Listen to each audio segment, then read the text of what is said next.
Continuing on with Gamesmaster magazine from August of 1999, 25 years ago, and now we are on the review section. Ooh, I wonder what game this is.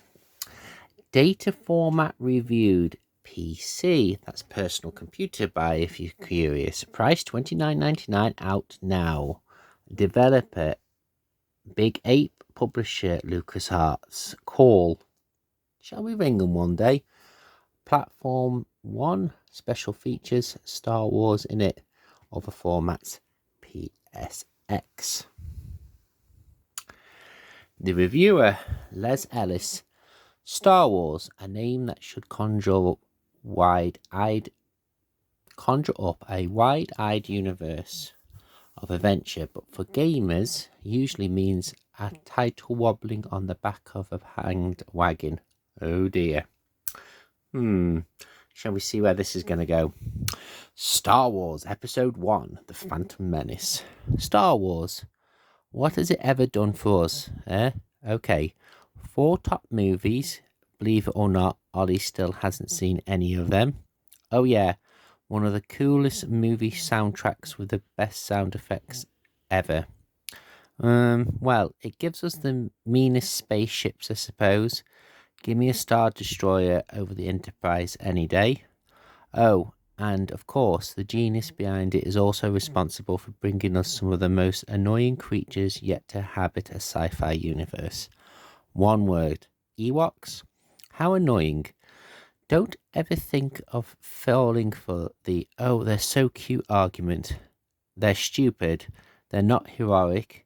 They are tough and should all be the fodder. And now the new movie has given us another all-time sci-fi turkey, Jar Jar Binks. If anyone deserves a lightsaber up their jockey, it's him. Oh, and he's also kicked off the inevitable stream of merchandise, including this long-awaited game. It's Star Wars. Just the idea of a game based on the new Star Wars movie is enough to start anyone drooling. In fact, when we wrote our news stories on its keyboards in the GM office, it became practically tackly, especially David Strangeboy.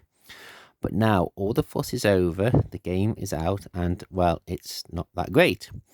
It follows the plot of the film exactly, so if you want to remain in the dark until you see it, don't even think about playing this.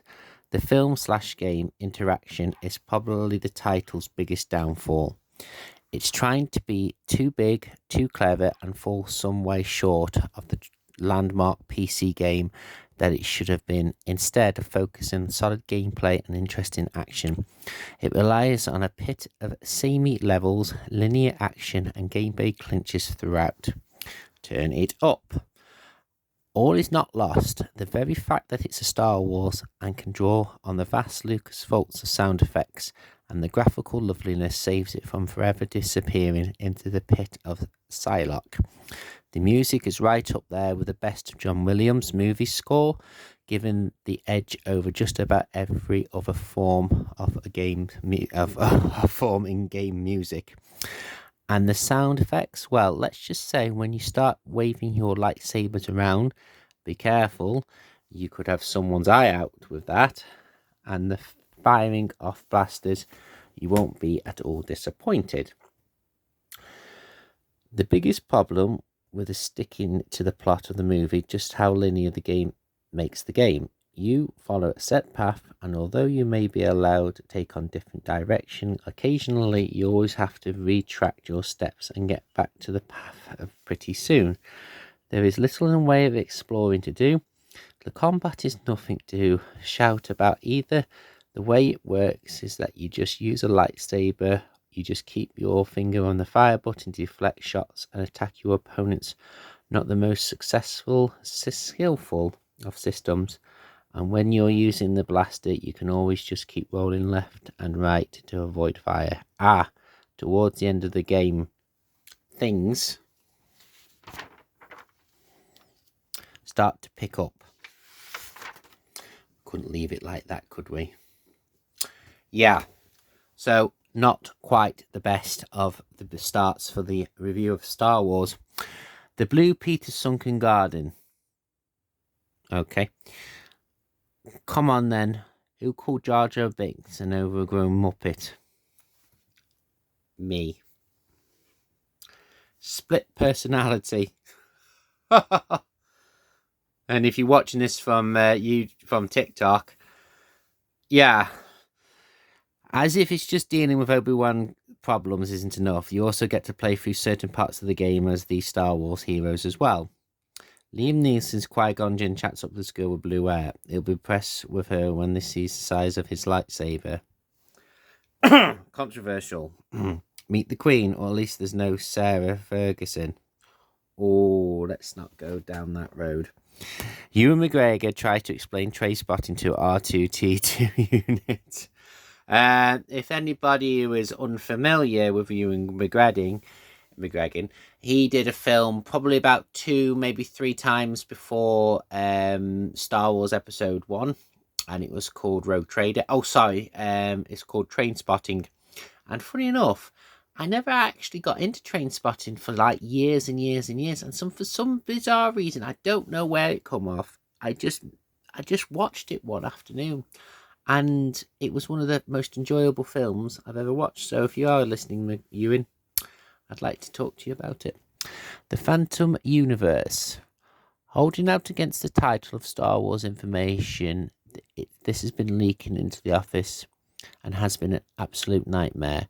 So if you really don't want to know, avert your eyes now as we take through the 12 stages that makes up the game and the movie. Shall we do a bit of a... let's see if we can sort of look into spoiling Episode 1. The Trade Federation battleship ambush, negotiating droids infested corridors on the air vents to get to the transport and escapes.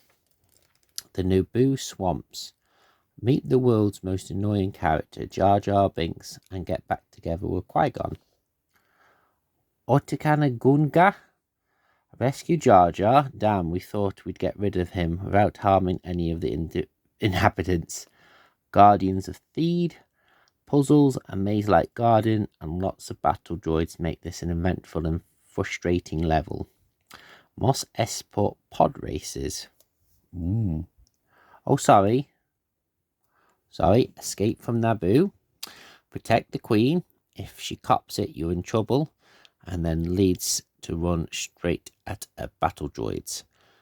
And then you're obviously on Tatooine. Short and sweet. You, Qui-Gon, and have to kick the crap out of a bunch of Tusken Raiders. Mos Espa. Anakin Skywalker's home. Find him and his slaves master. Get a hyperdrive and bug off to the races. Mos Espa pod races. Find Jabba while Anakin races and beat your wad on and he's winning.